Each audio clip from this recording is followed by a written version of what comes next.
Kia ora, Shmai. Welcome back to the latest episode of the Be Better podcast. Thank you to those of you who are listening. Well, that's you, because you're listening or watching. We really appreciate people downloading this and watching it. And tell your friends, tell your mum, tell your dad, tell your brother, your sister, your auntie, your uncle. I don't know. Tell everyone. Tell your dog. Tell Laszlo's dog. He's got a dog. I've got a dog. Tell everyone's dog that they should be listening. Every man and his dog should be listening to this podcast because we think it's pretty good. With me today for this latest episode, I have Laszlo. I actually should have asked. I don't know how to pronounce your last name. I'm not going to butcher it. So you can tell me your last name, or tell the listeners your last name. But yeah, we have Laszlo. How's it going, mate? Thank you. Very good. Okay, my name is Laszlo Csite. That's the Hungarian version, Cite, Csite. But in New Zealand, England, and any American-speaking or English-speaking countries, I just say Seaside. Seaside. Nice. So Csite. Nice. Yeah, the British countries are really good at not taking into consideration other people's names. It's like, yeah, you've got a few too many crazy letters in your name. So I'm either just, like I did, I'll just not pronounce it, or I'll pronounce it completely incorrectly. So yeah, apologies. I should have checked that before we started. No, you did it very well. Just pass the ball to the person who actually spell his name. Yeah. I mean, to be fair though, the number of times I making a phone order or need to leave my details, and I'll go, yeah, my name's Tim Jones. And I go, sorry, was that Ken? No, Tim. Oh, sorry, did you say Sam? No, I said Tim. Oh, did you say, it's like Tin? No. Who do you know called Tin? It's Tim. It's like, I don't know, because I've got a weird accent because it's part Kiwi, part British. And I think I try and over enunciate my name, which then means it actually doesn't sound like my name. So sometimes I just say, yeah, my name's Dave, or like a really easy name that you can't do. Yes, Bruce. So, anyway, it's been so long since I've seen you. It's been probably 20 hours, 19 hours. Yes. because you live in Auckland, but you are in Christchurch. And last night we should give a shout out to Kirk Sargent from the First Foundation and Adam Harris of EOS and Frank and Fearless fame. Because Adam, a mate of mine, he texted me, say, hey, I'm in town, do you want to go for dinner? I was like, sure. And then Laszlo texted me, say, hey, I'm in town, do you want to go for dinner? I was like, sure. Do you want to come for dinner with me and Adam? And then Adam texted me to say, hey, Kirk's taking us out for dinner. And I was like, oh, great, awesome. And then I turn up at the restaurant and there's like 20 people. Laszlo turns up and there's 21 people, and we're like, okay. So First Foundation, really cool charity who support youth to be the first of their family to get into tertiary education. I did some work with Kirk through Big Bloom, so shout out to Gagana as well. But anyway, yeah, we had a lovely dinner last night, and you got to meet Adam and Kirk, and great to see you twice in such a short amount of time. Absolutely. Yeah, it's a pleasure to be in Christchurch, and I had team members and colleagues who said Christchurch is fantastic, and I'm living it like every 2 weeks for a Thursday, Friday, and the Thursday evening or Friday afternoon. I think it's very special meeting like-minded people who are on the ground doing their job. And yeah, last night was very nice. A big team of graduates and a CEO who is visionary and has the tools to implement. And you were the connector, and Adam was really cool to talk to. So yeah, it proves that the B Corp community is everywhere, even if you don't call it B Corp, but like-minded people. Business for good. Yeah. Exactly. Super cool. So, for people tuning in, other than just being a great bloke who I have dinner with whenever I can, because the last time we were in Christchurch, we had dinner together as well. Yes. Yeah. So who are you? And tell us about what do you do? Okay, so my origins are from Hungary. Don't go back 2,000 years from Mongolia as we migrated to Europe, but it happened before I arrived. So I went to, in Hungary, IT university, then MBA. I always wanted to travel. Hungary in the 80s was not a country for travel. They actually had a pretty iron curtain, but as soon as it fell, I joined KPMG PwC. Started traveling to the US, UK, was based in the US, UK, and they sent us to Holland, Germany, and Switzerland. And I love traveling. So I did everything, even SAP and business consulting. So I was a management consultant. And then we did backpacking with my girlfriend, who's now my wife, in New Zealand and Australia. And we realized New Zealand is so beautiful. We wanted to raise our kids here. came here for 2 years just so they learn English. They learned English in a half a year in a kindy. Wow. And maybe the other kids Hungarian, because our kids were pretty dominant and communicative in the kindy. And they started school, so we stayed one more year, and it's now 15 years. It's So that classic, that's a classic. Yeah, I'm the overseas same. Like, experience. yeah, I came to New Zealand in 2004. I was like, oh, I'll probably just go for a year. Came over on a working holiday visa. Yeah, 20 years later, or almost 20 years later. Yeah, married, child, house, dog, car. You name Exactly, it. even Yeah. grass to mow. And Yeah. then this is the personal background. The professional is that once landed in New Zealand, management consulting and big five consulting companies was not so much appealing to me. So I joined to be independent contractor after a year of being an employee in a small consulting studio. So we joined to Fonterra, and then that was a 2 months long project. And then nine years later, I decided I had enough of the big corporates, and I felt like after Roche, Shell, banks, insurance, oil, energy, and dairy industry, I really wanted to work with like-minded people who are interested in long-term purpose. Mm. So that was the turning point 2 years ago. I started my own coaching consulting company, and for about a year and a half, it was solo or a small team. And then in the last half a year, because of the first client recommendation to other clients, now we are expanding into Christchurch, Australia, and I'm building the team. So that's the background. Wow. Super cool. And so last night though, we were talking a bit about how you were really into your soccer though, weren't you? And that was yes. Or football, sorry. I keep Adam who's British. And then corrected you. Stop calling it soccer, it's football. It's like, yeah, fair comment. So yeah, you were big into football, and that was sort of a path that you were sort of keen to explore, but mum had other ideas. She was like, Yes. Yeah, and it's almost like an immigrant. You study and you can stick. But basically, we were in a small village. The only education institute was a small school. And I didn't tell you, but it's maybe interesting. My first school, I had only one classmate. So year one, we had a class of two. Year two had four. Year three had two. Year one, two. Year two, four. Year three, two. And year four, the highest level of the low class, one. So 9 students, one teacher. That was the start. And one library, one pub, and actually 2 pubs and 2 churches. 2 pubs, 2 churches, 1 school. Got your priorities right. Yeah. Exactly. And then I was very much in football. I love playing football like anyone, I guess, in Europe. And then really I was selected to an academy to start playing in my age group as a semi-pro. And then my mom said, no, you better study because the world is bigger than just football. And I hated that idea, but I followed her advice. I had to. And then it turns out she was right. Like with education, you can travel overseas, you can stick around, you can actually pick and choose your jobs and your contracts. So she gave me that freedom on the lowest decile I think we could start, but I'm proud to be here in New Zealand and actually helping other like-minded people who might be from a small island or a small village, but actually education can bring them opportunities. Yeah. And so no regrets. You don't look at the World Cup going, I could have kicked a free kick better than that. I would have scored that goal. Or are you? I mean, yeah, you're okay with the path. Yes, yeah. The other, I'm okay with football, but I also wanted to play on a guitar. And mom said, "You better study." So it's like, no.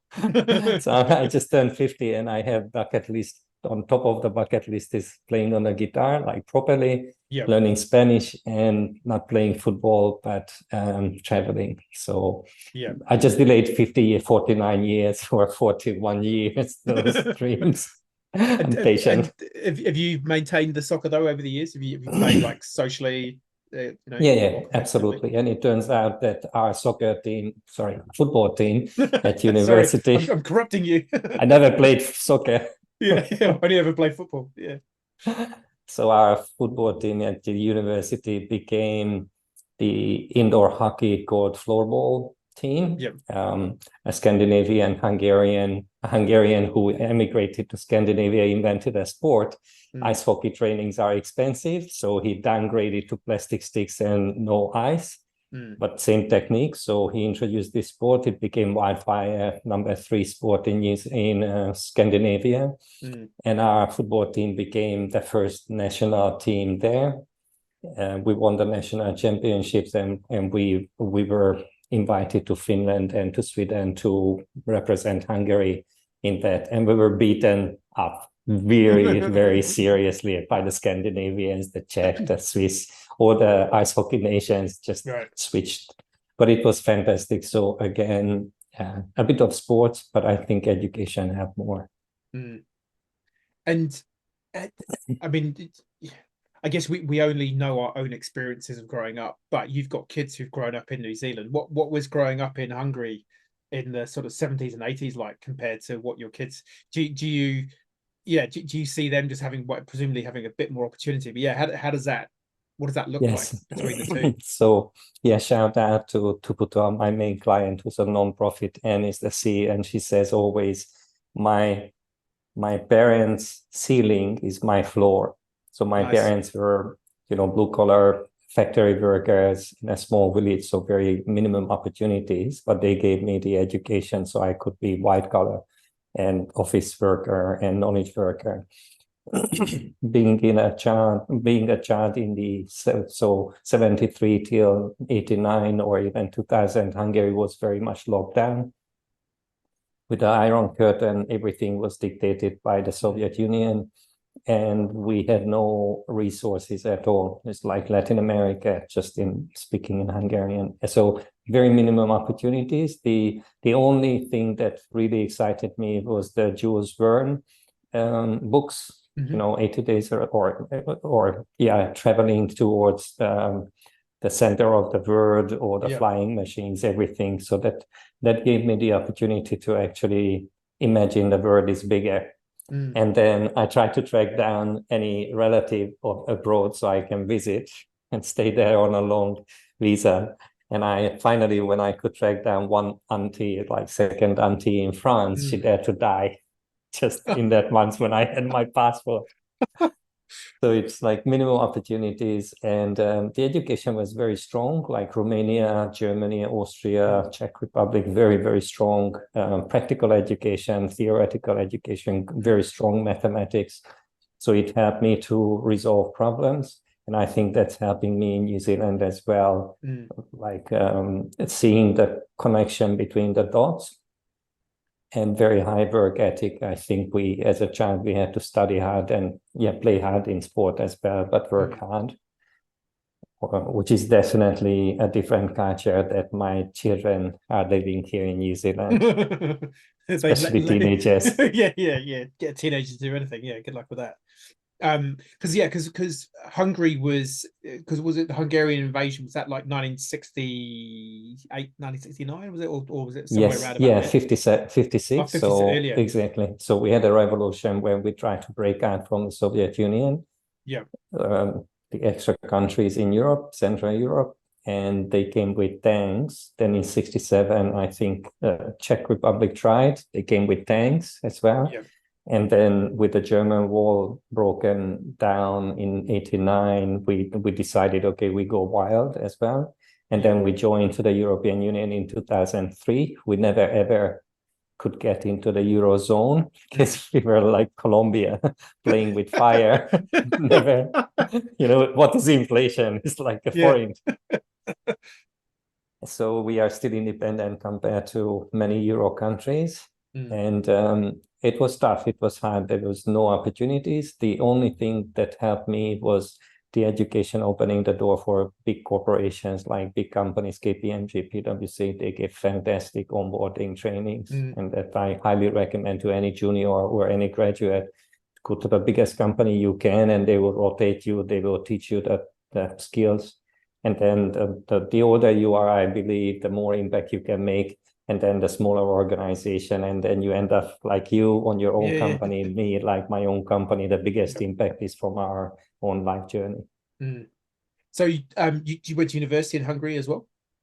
Yes, yeah, it was an IT university, like Dunedin. Half the city was university students, Yep. the other half locals, and always fight in the pubs in between zones. Like you don't come to campus area, we didn't go to city. Yeah. But there was a bit In of collision yeah, damage in the middle. in the UK they call it town and gown. So like the the gowns of the students. Yes, So I mean I didn't go to Oxford University, I went to Cardiff University, but growing up as a teenager, going to the pubs in Oxford, yeah, you'd have this complete cultural clash of, the highest yes, standards of academia with yes, guys working on the production line of the mini car is made in Oxford, yes, finished in Oxford. So yeah, you got these, you walk into the wrong pub at the wrong time and they yeah, hear the wrong accent. It's all on. Yeah. exactly. So I know what that's By like. the time you order, you're already in a fight because they hear you ordering. Yeah. Well, you order the wrong drink. Yeah. What? Oh He's yeah, ordered a what? wine. Yeah. What? Yeah. Classic. And so yeah, PwC, KPMG, working for them in Hungary. You got to go around the world, end up in New Zealand. So yeah. So tell us. So what are you doing now? What's this all led to?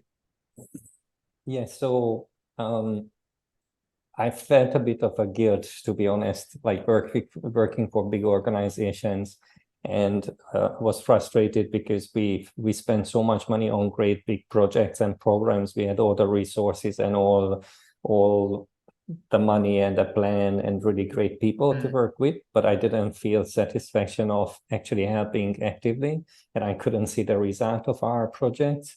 Obviously, on the P&L statement and profit and loss and statistics, we moved the needle for Frontera and others. But I was really, if you were asked, I was always purpose driven. I was interested in purpose, but I wasn't practicing it, and I was very selfish, traveling for money, like working for money with travel. So nice hotels and nice projects, great people, but I always wanted to do something that I really enjoy. Like the bioenergy comes when you do something you really enjoy. And then I tried to escape from these big projects a few times. They always asked us back, not just me, but the typical consultants, contractors. And then 2 years ago, I decided, okay, no more big projects. I would like to have at that time, I didn't know big corps, but I really wanted non-profits, have non-profits. Yeah. And I migrated from waterfall big projects to Agile and Salesforce CRM. And I drifted in companies like creative agencies as well. So I combined all of this and I created a digital coaching studio, which is now rebranded from Lessix to this site to 360tuned. Because for a year and a half, it was just me coaching, consulting for Tuputo and other nonprofits. And because Tuputo introduced us to many other nonprofits, now we are niching down with 360tune, just fine-tuning social enterprises, nonprofits. And because of your help, us becoming B Corp, I realized they're for profit, but they're like nonprofit. They have a very strong mission. And that's what we do. We are niche down coaching, consulting, digital transformation for small, medium, large nonprofits, social enterprises, and small B Corps, not corporate B Corps. Yeah. So Tuputo was your first client.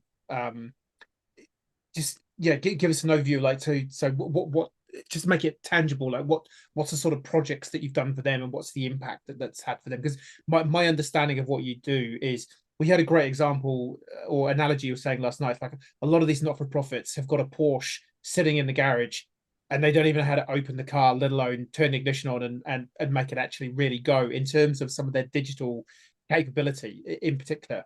So yeah, give us an example of the sort of things you've been doing for Tuputoa. Absolutely. Tuputoa is a great example, not just because it turned out to be a success story, but it's a very typical situation, unfortunately, for nonprofits.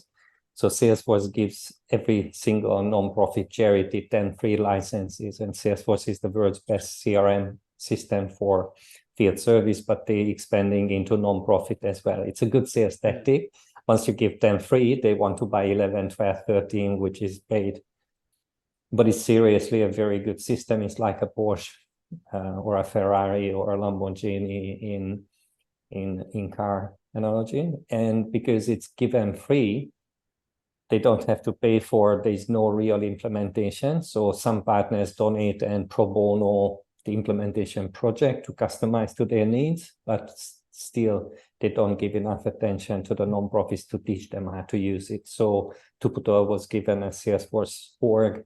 They've been using Git, just one person from YouTube typing something, and they use like 37 or more spreadsheets. So you have the Porsche and you use the bicycle. Yep. Or bicycles. And Salesforce introduced me, as I've worked for 4 different Salesforce partners before,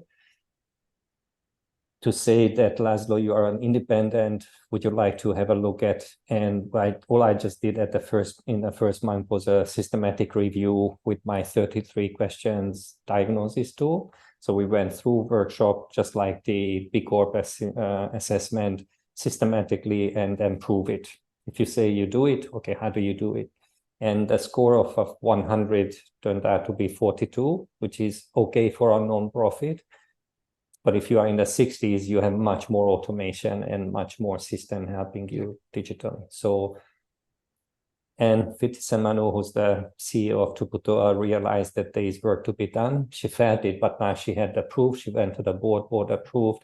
I created a 2 months. In 2 months, I created an annual digital transformation roadmap, pretty much subscribed what the guests and how we feel them, started replacing systems, shutting down services, shutting down subscriptions, eliminated costs, and systematically we started, I started teaching the team members, just the first team, and then bigger and bigger and bigger, how to use the Porsche. So I drove it out from the garage. Nice. I told them this is exactly, took them to a spin exactly, so they get the feeling of, oh, what could be done.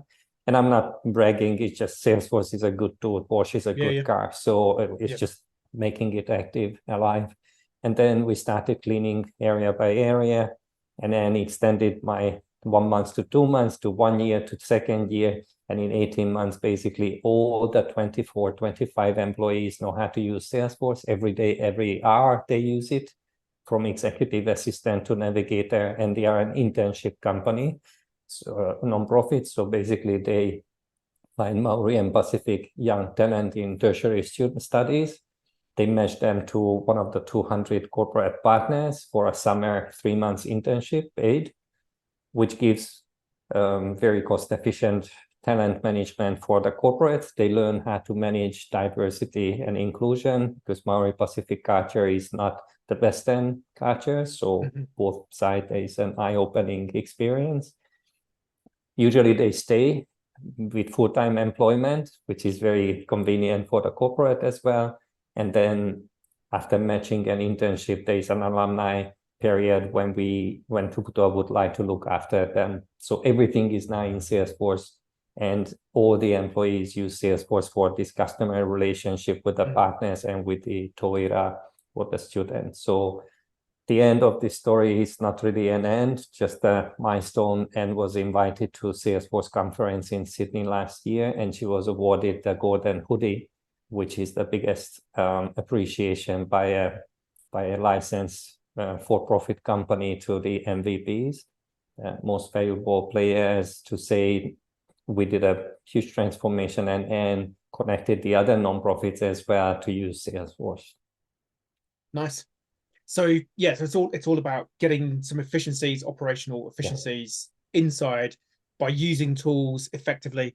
I mean, I guess it's not just not-for-profits that are bad at this. There's a lot. I mean, there's a lot of companies. I mean, I've got tools and SaaS products that I've got that I know I'm not using their full potential, but it's kind of, I'm using it enough to help me. I'm happy to pay the $30 a month or whatever it is. It's helping me enough. But yeah, there's always going to be that room for improvement. But I guess the real key driver for you, as you were sort of again saying last night, is you want to make sure that every dollar that comes into a not-for-profit, as much of that as possible is going to the end cause or the beneficiary of the charity, rather than it getting lost in the middle of operational inefficiency, which is a really cool thing. Because I mean, that is one of the big criticisms that's laid, or put against some of the really big charities is, well, how much money is going in, how much is just going around internally versus actually solving the problem. So it's pretty cool. So do you measure that? Like, do you have like a way of being able to prove like this is the inefficiency,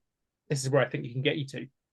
Yes, absolutely. So I started writing a book, and I'm still writing it. I know that feeling. 2 years later. Yeah, only 2 years later. Yeah.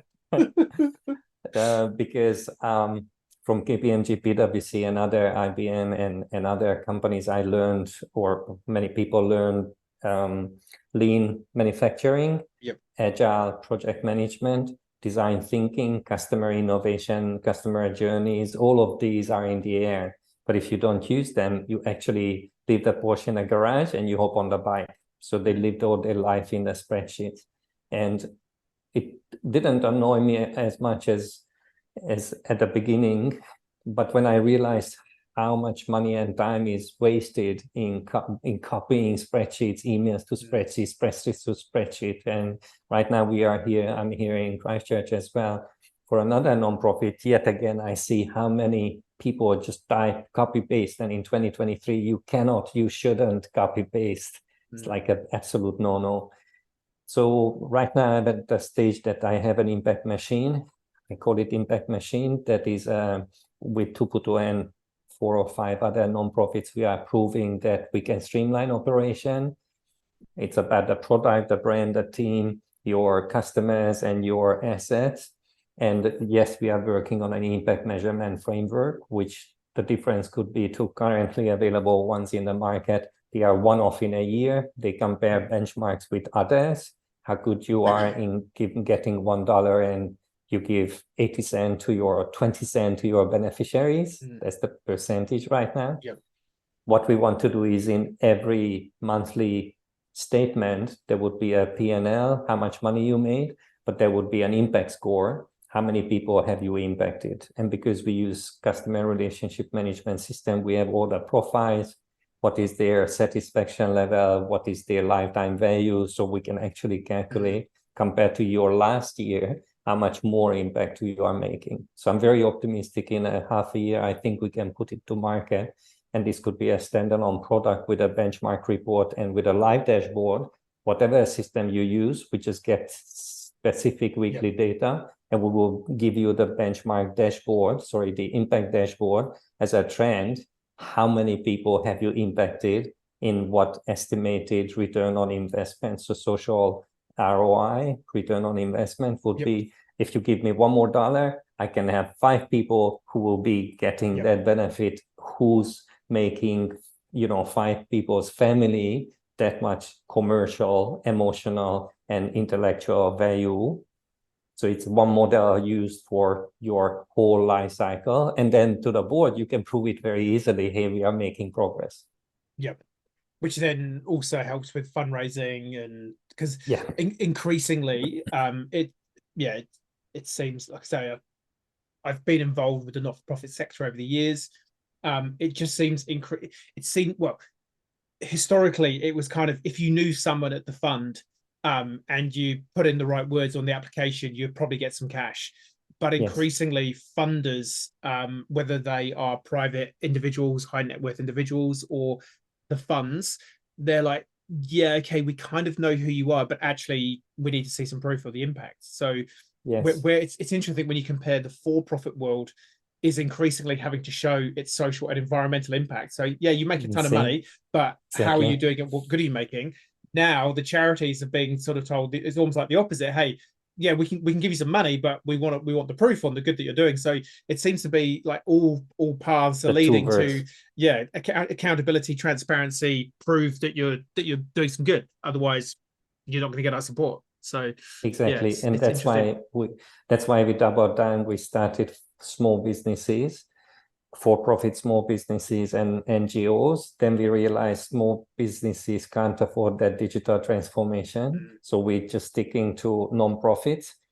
But then I realized B Corps, who are for-profit, actually with a very good, strong constitution for an impact and impact measurement because of your certification help and the B Corp B Lab. There's a very good overlap in a B Corp with a social enterprise and a non-profit, because the for-profit world is getting softer with the hard values being complemented by software use, and the software use in the NGO needs to be supported by hardware use. So in the middle, there is pretty much just a B Corp and a social enterprise, the for-profit for purpose, which is the ideal organization in my mind. So if you are not a B Corp, please, whoever listens, please consider, just ask Tim what the benefits and what the short-term and long-term benefits. There's heaps of brand value. And if you are a non-profit, please consider proving your results financially, because your fundraising will be half as hard. Yeah, totally. Yeah, so it was just before the pandemic, I did a contract with Kilmarnock Enterprises. So I worked for them for 12 months. Partly so Michelle Sharp, who's their CEO, absolute legend. She's now the CEO of UNICEF New Zealand. Yeah, she just had a really cool story about, she showed, so Kilmarnock in New Zealand, they used to make the Anzac poppies. And that was their one big piece of revenue. And it went out for tender and they lost it. The RSA, Return Servicemen's Association, took it offshore to a Chinese company. So literally what Kilmarnock were doing, we're getting the green stem and putting the red poppy on it, and then connecting the black little center parts to connect it together. That was what they were doing. So Kilmarnock provides meaningful education and employment opportunities for people with intellectual disability. So it was a really easy job that people could do, but it was valuable, and there's a sense of meaning because, hey, we're making poppies for veterans, so that's really good. And they lost that contract. And Michelle, I think at the time, actually, she was the business development manager, and the board were kind of like, okay, we're not really sure what's going to happen here because we don't have any funding now to support the people that we have in here doing some work and what have you. And she put her hat into the ring to become CEO, and basically said, look, I think we need to transition and transform how this entity operates. And I think we need to think more like a business and less like a charity. And she had a really cool graph that showed Kilmarnock's revenue as it sort of was dwindling down over the years, and then it just dropped to like nothing. Yes.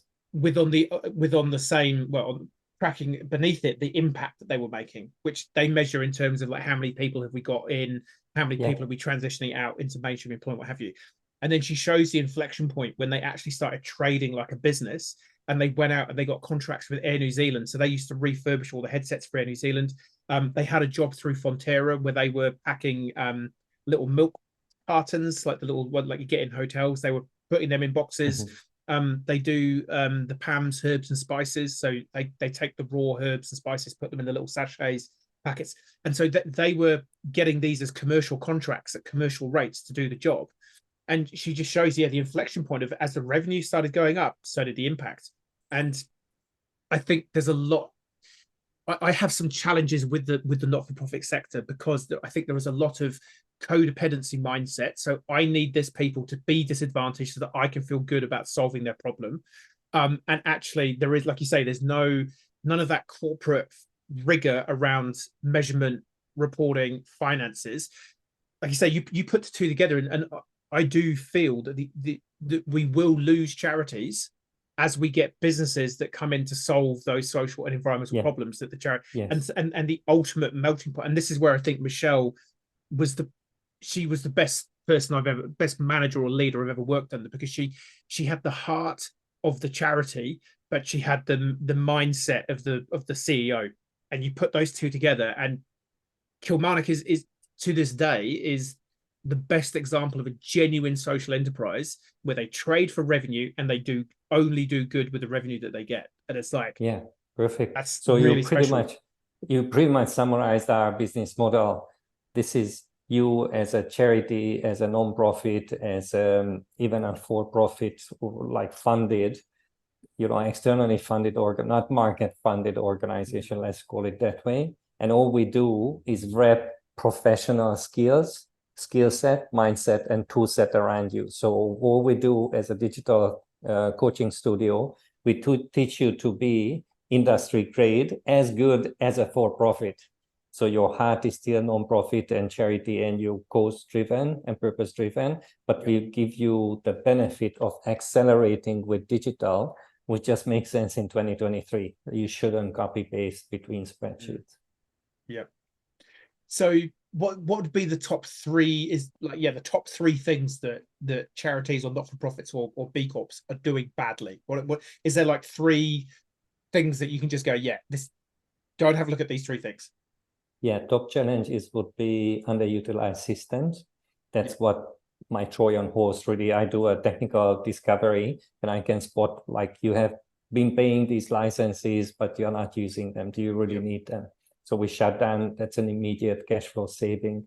The second one is operational efficiency. They don't know what processes are important, so they do everything and they keep changing the plan weekly. So we just map out the processes into a catalog, draw it up, and say, look, this is how we understand you operate. And they say, oh, really? I haven't noticed. It's been organically growing into, I call it spaghetti or a bush. You know, a bush is unstructured, a tree is structured, spaghetti is unstructured, pizza is structured. So the third challenge is actually the mindset that there is no homogeneous culture. Everyone believes they're helping, but their own way. So what we solve is from spaghetti is very nasty to eat, very hard to pull out what's doing. What we do actually solve the first problem with simplifying, standardizing the systems, which is the pizza base.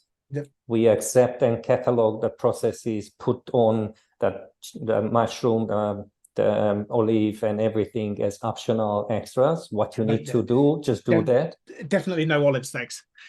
Okay, no olives, no pineapple. Yeah. Anchovies. Oh, definitely not. No. And then we systematically teach the people with our 360tuned Academy online trainings and in-person and group coaching to create a homogeneous culture, which is fit for purpose and fit for performance, which is the cheese on the top. So imagine a beautiful pizza that's your favorite. You can get a slice very easily, like a charity can do something very well if they have a good base systems, optional toppings, which arm does what product, and then the culture is very professional, but it means they cannot lose their heart. So we try to keep that motivation. So it's not too much results and dashboards oriented blue and everything is profit. But they have to learn how to operate actually sustainably, financially as well. Nice. Pizzas and Lamborghinis. I'm liking your company. You see? Can I come to your first annual team party? Because I'm expecting Lambos and pizza. Yes, so you will get the pizza and you are one of the first VIP guests. And I'm serious. It's not just because you prompted, but I think you contributed so much to our little shop that it's not shop, it's actually a coaching studio. So we use our creativity. Nice. The word using studio is we create so you can perform. So we just use our creativity and our experience, for profit experience, so you can do what you love doing anyway. So do it. So do good. Well, you are the well part. Nice. I love it. You got a really good. Yeah, I think you can see you've been really working on the language around and the analogies. It's really good, man. It's really good.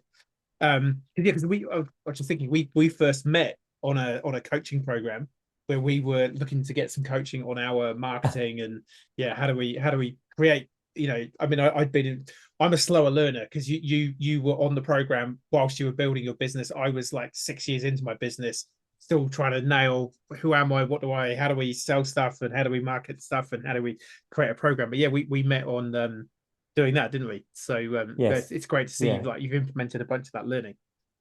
Yes, so that's one more thing. Education. My mom was actually right. So if she's listening, she can't speak English, but I would translate to her.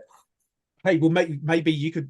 I don't know that we have any listeners in Hungary, so maybe you could translate this episode. Yes, and we can get our first listener in Hungary. That'd be pretty legit. Okay, so that's my commitment to give the Hungarian version of your voice. Mate, I will ask someone to speak for you. Mate, unless you learn Hungarian. Mate, that would be the first ever, exactly, because there's diversity and inclusion. Technology will give you, and that's the proof point. Tim, what we are doing is content. Content can shift the mindset. Skill set can come after very quickly. You just learn a skill, and tool set is given. Like we are cross borders. Yeah, it's interesting because I just recorded a podcast earlier on today with Elena Keith from Seven. They're a branding marketing agency in Auckland, and her whole push is inclusivity. And she ended up becoming deaf in her sort of school years, and then lost the hearing, and just the sense of wanting to include people. And I talked, did I talk about Kilmarnock on there? I don't think I did. But Kilmarnock is very much the same. It's like everyone can have a go. It's just that sometimes people need to be given a different way to do it to still achieve the same outcome, and that's okay. Just because it's been standardized around doing it this way doesn't mean that actually that's the best way for everyone. Yep. So we are a learning organization teaching others to fish instead of fish for them. Yeah. Another analogy, hopefully from Italy. But the point is, and good cheese needs years, and good wine needs years. So just to continue. Hey, cheese, wine, pizza, Lambos. Yes. And we are building the Colosseum. So not for gladiators, but for tourists. But the point is, everything is given. Team, whoever is listening, don't worry, everything is given. Information, money, people, network, everything is given. The one thing is missing is the leadership to step out from your comfort zone and learn something new. And if you reach out to Tim or to the B Corp community in New Zealand or worldwide, or any social enterprise nonprofit community, or our 360tuned community, we are very happy to help. We actually have a free community based on the coaching framework we both learned. So there's a free one. We give away a lot of content, a lot of knowledge. And there's a paid community where you can be a subscriber as well for low cost. And then obviously there is the paid services, implementation projects, programs, and one-on-one coaching that has to be paid on market price, although we try to be very efficient. But there is always a free entry, like the freemium model is available for many companies and organizations. Yeah, but I mean, it looks pretty clear that, you know, $1 spent with you is going to give a big return on investment. And do you want to ask how much? Yeah, I have the number. Let's go. 2.78. Yeah, 2.78. Wow. We calculated $1 spent with us resulted in 2.78, and one person who we trained became 2 persons. So we increased, and it's not bragging, it's the numbers. We have the proof. Because you are a data-driven guy. So yeah. And I like measuring.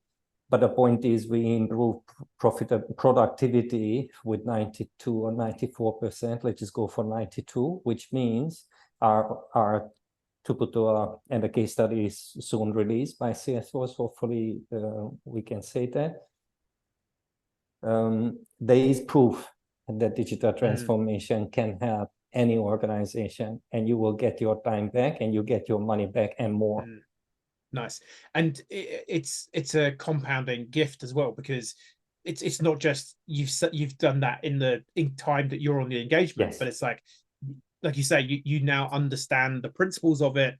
This is now for the future of your entity. You know how to be more efficient. So it's a scalable return on investment. It's not just a one-off. It's a compounding. Funny, I think we are inventing something here. It's not compounding interest, but compounding impact.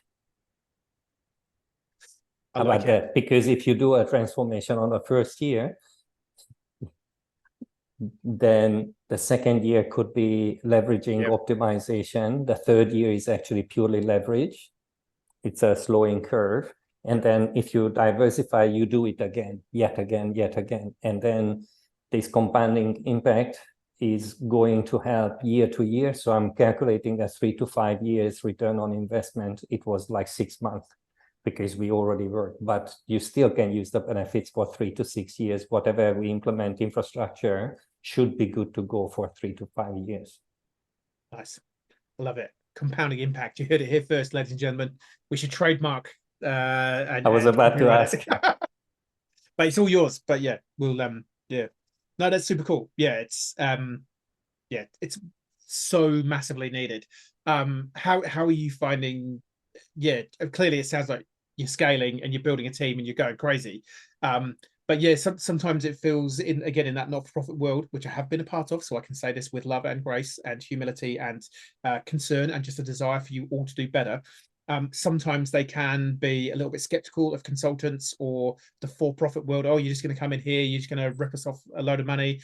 Yeah, how do you find those? I mean, clearly you're getting some good referrals, but yeah, in general, people are happy to have a chat. Or Yes, it's a very good question, because I try to, although I learned on how to scale digital marketing and do your nurture group and, your hand raising post and everything, I haven't done anything in the 2 years because I was so busy doing with Tuputoa what we did, and then Tuputoa and Salesforce, and then the next companies introduced us to the next companies and organizations. So far it's nice. been organic, and I came to the conclusion that I would like to keep organic. So B2B, B2O will be organic, where I would like to advertise and give, build a brand. The content is the giveaways.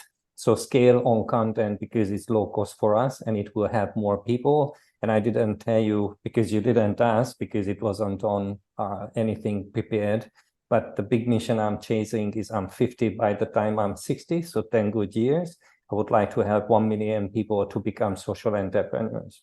And when I decided 2 years ago or 3 years ago, it was like a very distant future. But the more introductions we get, because it's not just who we have, but who they have as well, the indirect impact I'm calculating. So to put 1,500 alumni, 20 staff, 25 staff, 200 partners that easily can go up to a few thousand, that who we help can help others. So we're just an accelerator really in that game. And 1 million is just a number. The sooner we reach it, the more people can benefit. And imagine that compounding impact, Tim. If 1 million people know about B Corp, about this impact machine, that will just create more impact. And the big picture is better people will make a better planet.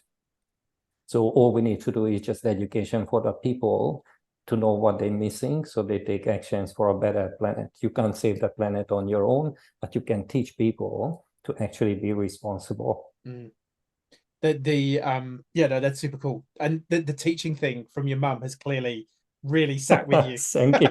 Yes, I'm still angry. I've still got it, mum. I've still got it. I know it's all about teaching. But no, I think what you're doing is so needed. And no, that's super cool. I have no doubt that you will achieve your goal, because I know that you're a driven guy and you genuinely care. You're not. I think we're at this interesting tipping point in the world of business for good, where it's almost not the volume of the Wild West, but there's a little bit of like, oh, there's opportunity here. Let's pivot and let's try and access this market. But I think with you, there's just a genuineness, there's an authenticity to that. No, actually, like I really just want to help not for profits, because I've again, as talking to Elena just on the previous podcast, you look at again, I should have fact checked. It's either Aristotle or Socrates. I think it might be Socrates. He said, at the intersection of where your genius meets a human need, therein you will find your purpose. And the meaning of genius isn't a really clever person. That is one meaning of genius.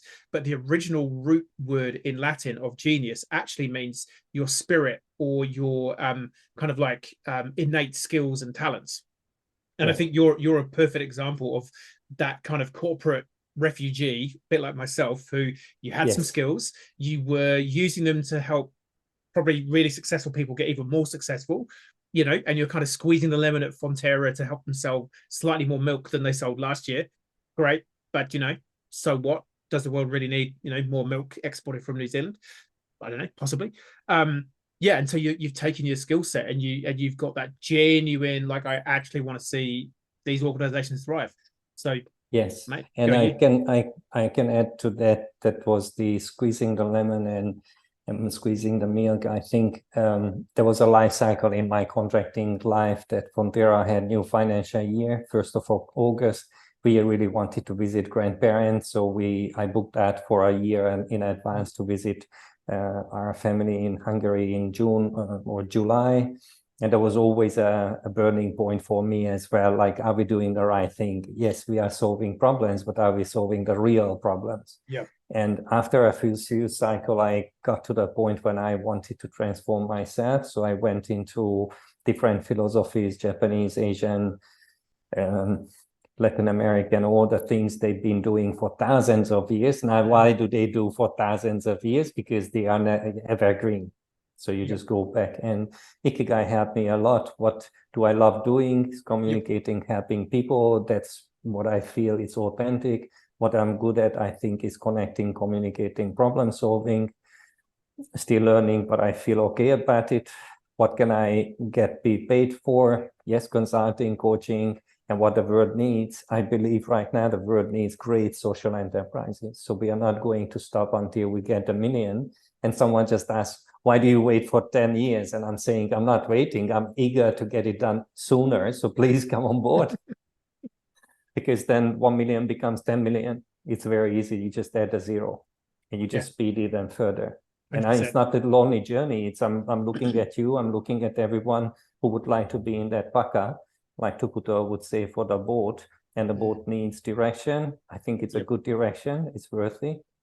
But we need more people thinking like you, connecting even in a pizzeria. Like I ate a pizza yesterday, and you connected 3 people and you sent the email, which I thank you, on that evening. So by the time I arrived home, you connected to 4 people. This is genuinely like community driven. And this is how we can grow to 1 million. And who knows, maybe 10 million. 100%. But yeah, start with a number in mind and then go from there. Yeah. Yeah. And yeah, you like you said, you either get there quicker than you thought or not. Yeah. But it's absolutely. So we are very happy to be a B Corp. I think that opened another door for us to grow, and it's not just social enterprise and NGO, but all the B Corps who have been in your certification program. I think if there's any productivity they want to gain, they could reach out to us, to other like-minded people, because digital is definitely an unfair advantage. Everyone is using it. Yeah, and like you say, that if you're using it in a business as a force for good, you're just, what was that, compounding impact? That was it. You're just going to compound impact. Yes. Yeah, rather than just productivity for the sake of productivity. So when did you first hear about B Corp? Yeah, actually, so I knew about it in general, but not about you. Yeah, I was gonna say before that, actually, now that you are B Corp, have you, when you're talking to the NGO, because I just wonder, that possibly gives you another edge of authenticity to say, yes, we are a for-profit, because there is this real tension between for-profit, like in general, when I've worked in charities, the for-profit world kind of looks at the charity, little pat on the head, look at you, all nice and cuddly, doing your little thing. But yeah, you don't really understand business. But with Michelle at Kilmarnock, she understood business better than most of the business people, and she'd run rings around them. And so there's quite often, this little bit of skepticism, and the charity going, oh yeah, you're just big business, come and try and rip us off, or you just want to turn up, get the photo so that you can say, look at us, we've just done something for a charity. So has the B Corp helped you? Do you feel yet, or is that maybe still to come? Does it help with that level of trust and connected? Yes, so absolutely. I didn't see it as a strategic advantage in my Boston consulting group. This is the product and the brand that will be not the dog, but the star. So I do it for the benefit of marketing. But when I met you, I knew about B Corp, and it was always kind of very, very exciting for me to have a framework. I'm a framework guy. I like frameworks and principles that will help all the time. So when we drifted in that community and I met you, it became immediately actionable, not just an idea of many things as a startup owner. Hey, what do I do? But actually, I need to get team to help me. And yes, we did a few slowdown because of my workload, but it was always kind of strategic importance to prove that we are serious about our commitments. And right now, if anyone goes to 360tuned.com, the homepage says we are a B Corp helping 1 million people among social enterprises, B Corps, and NGOs. Don't know how I finished it because I keep changing it, optimizing it. But the point is, we want to prove that we are serious about it. And the point is, when I started doing the 160 plus questions, I realized this is a strategic framework. If I just implement this in my company, I'm not just B Corp, but a very damn good company, because everything, your commitments, your constitution, your social norm, your standards, your policies, everything is actually very good. It makes sense. I wish everyone would adopt this. B Corp is just a very good framework to be true to your goals, to your passion and your purpose. Nice. 100%. Yeah, it's the melding of the two. It's the and that's why, yeah, I'm a big believer in the whole purpose side of it, and using, you know, B Corp in and of itself can be just a fairly boring structured framework that's quite dry and tick boxy, and it's like, you know, as long as we meet these criteria, we're a good business. But it's taking that kind of spiritual, metaphysical, you know, and mixing it with the rational, the logical, the framework. And I think, yeah, you're just, so many of our clients are these great examples where you have this true sense of desire to do good, and you're just and you've got that awareness, that consciousness, that purpose, and you're using the framework to capture that and that's really where the magic happens. Because if you're just purpose without guidance, are you being, it's similar to what you're helping people, like you're probably being effective but not as effective as you could be. And then if you're just logic and reason without the underlying purpose and desire and the meaning and the consciousness, then it's devalued. And so, yeah, pulling the two together, yeah, super important. And so, yeah, the B Corp journey, how was that? Anything exciting, interesting, challenging, good, bad, ugly? So it took me 18 months, and I'm saying it took me because you were always available, like what's happening, where have I disappeared? And I was just busy. At that time, we just had one full-time employee or one full-time person helping us. So I was busy with delivering the promise to Tuputo and the others. So with the first run through, I think I was part of one of your cohorts with 3 others, and you used my example to go through, and the others did their own checkpoints. So it was overwhelming because I didn't know how many things I would need to prove, or even how many options we have. It was like not a car driving test, but like a Salesforce certification test. It felt like really overwhelming. I felt like, oh my God, if I had to do it without you, I would just systematically check the first one and not even read the question and the answer, just to get through somehow. It's like, holy cow. And then I think when you showed me that, yeah, I got this, and we are a small company, we don't have a big workforce, but we have customers, so let's check that out, let's check that in, grab the strategic proof points, what we actually can stand by and prove, then it was like a relief. I felt like, okay, there's a way out from this misery. Not talking about you, about the situation, because it's like an audit checklist, it's dry as hell. But the point is, it has to be proven. So it's systematic. It checks everything in 5 areas. Then I disappeared for delivery, then came back. We need this. Can you help me? So we did another round. Then I asked someone to do templates, which you guys gave us some help, some accelerators. So we did our documents, and then again disappeared. And to be honest, the submission was a bit shaky. Like I thought we would lose quite a few, like 20 points, but we just lost like 5 to 10. And we ended on the 90s. And the audit was very pleasant. A person from B Lab was very caring and very curious. And when I started showing screenshots and sharing my screen, he actually got, oh, you do it really? That's super cool. It's like he got excited about our business as an auditor, who's just here to check boxes. Because hopefully he got the excitement and the energy that this is feasible. It's just technology. And then nothing for a few weeks. And then I thought, okay, now they will come back with even more questions, just 6, 7 questions. And then I uploaded even more documents, screenshots, and then nothing. I thought another 20 questions, and they sent the invoice. It's like, oh, is that it? So it was really, because at the end, I think it was not just worthwhile, but a good experience. I wouldn't do it on my own, definitely. maybe you should talk to B Lab. They are a not-for-profit organization. Maybe they need some Good point. operational efficiencies. Streamlining. Yeah, I mean, they do. definitely. I mean, I'd suggest they probably do, because they are trying to scale. Interest in the movement is only increasing, and they run on a tight budget. So, yeah. Yes. Don't Yeah, know good idea. if anyone from B Lab's listening in. 0800 Laszlo. 360 tuned. Yeah. And yes, if you know anyone at UNICEF, maybe the CE, they might some of efficiencies. I Hey, don't know. Michelle. I know. Well, I've got a friend, well, Safe, who I introduced you to on email last night. He's working on a contract with UNICEF. So there you go.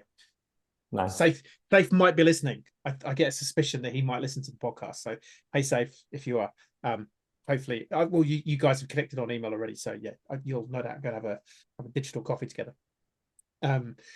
Super cool. So yeah, so what does being a B Corp mean to you now that you've got it? Yeah, it gives us the confidence that we have proven. So we have an offer, like this is our not offer, promise. We can prove the promise that we are worthy being considered as the coach. They don't want to go there. Yes, I'm a for-profit, but my full heart is for non-profits. It's like how do you like a doctor interested in selling pills, or you're a doctor interested in my health? So I'm interested in their health. That's a proof point.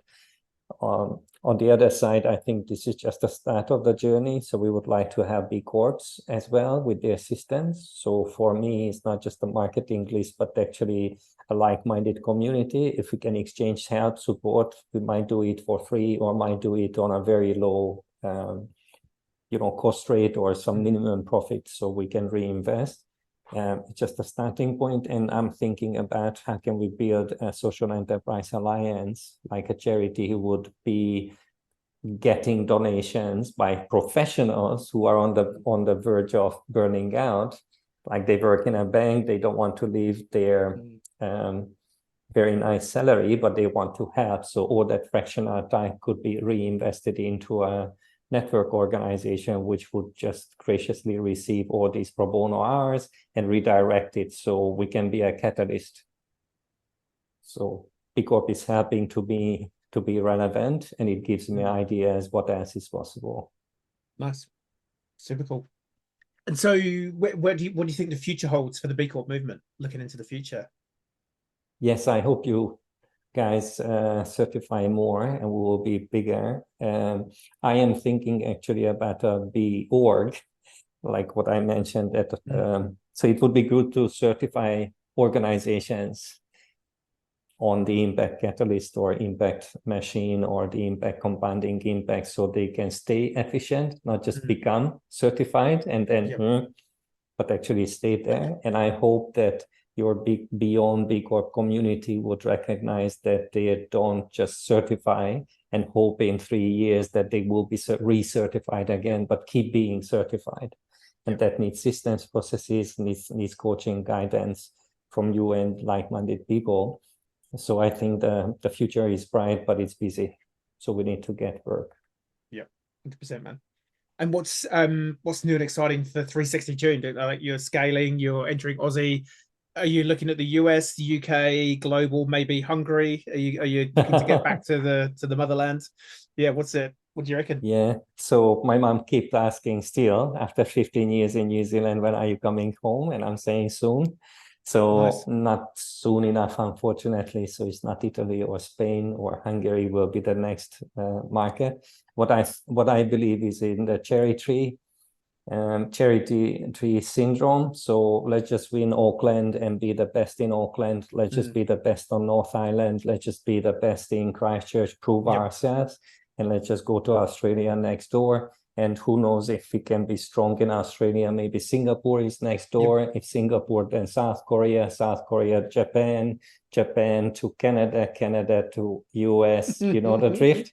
Yep. And that's on the homepage. I realized for the Pacific Rim, this is how I finished on the website. Yep. So I think it's just step to step, organic and guided, but not forced. Yep. So if there's a neighboring market where we can extend and help, just stay still. I mean, just stay stable in the first market, win that, keep that, and quality first. Not trying to expand to the US or Europe I think, until we really learn the craft. Yep. Because like you can create, some people make violins which cost $3,500,000. That's the craftsmanship that would be great to infuse into non-profits. Yep. Nice. Super cool, man. It's super exciting. I feel like you're obviously a way quicker learner than me, because you're expanding at the same time that I am, because we'd struggled to get business in Aussie for years, and then suddenly this year we've got a bunch of Aussie clients, and we're making a big push into, I'm keen to push into North America. So nice. Particularly I've got a couple of connections in Arizona, so if there's anyone tuning in the US who's got anyone in sort of the Phoenix area who's interested in B Corp, do let me know, because I'm scheming on, don't tell my wife, but I've got a mate of mine who is a skier mate of mine, and he's going to Phoenix in February. And I was like, I'd really like to go skiing with you in Phoenix in February. And I was like, if I can find a couple of clients based in Phoenix to maybe go and do some B Corp fun with, I could probably afford to come skiing with you. So yeah, that's what it's all about fitting work around my skiing addiction, is what I've decided.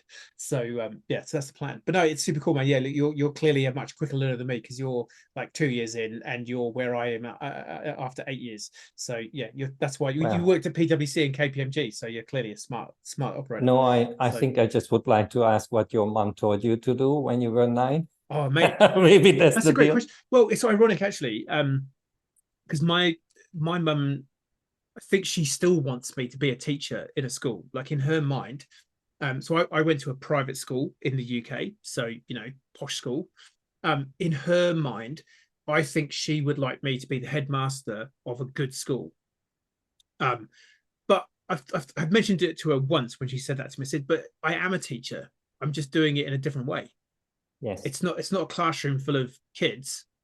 It's one-on-one coaching, consulting, or group coaching, training, consulting with people in business. So maybe I have fulfilled the destiny that she'd prefer for me.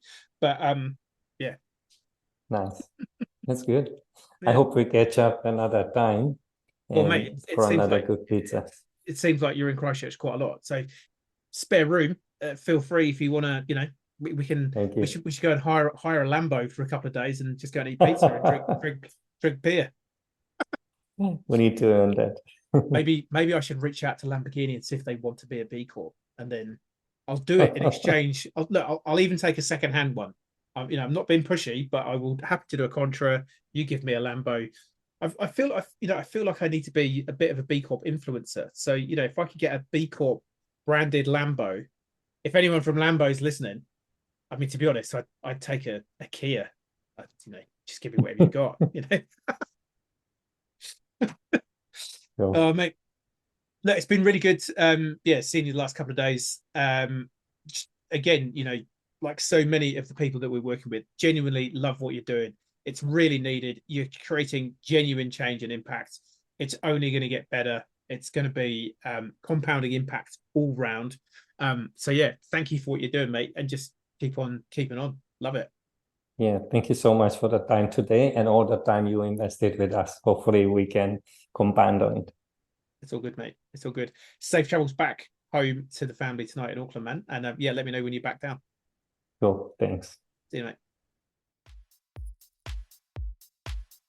Hey, it's Tim here, that B Corp bloke from Grow Good.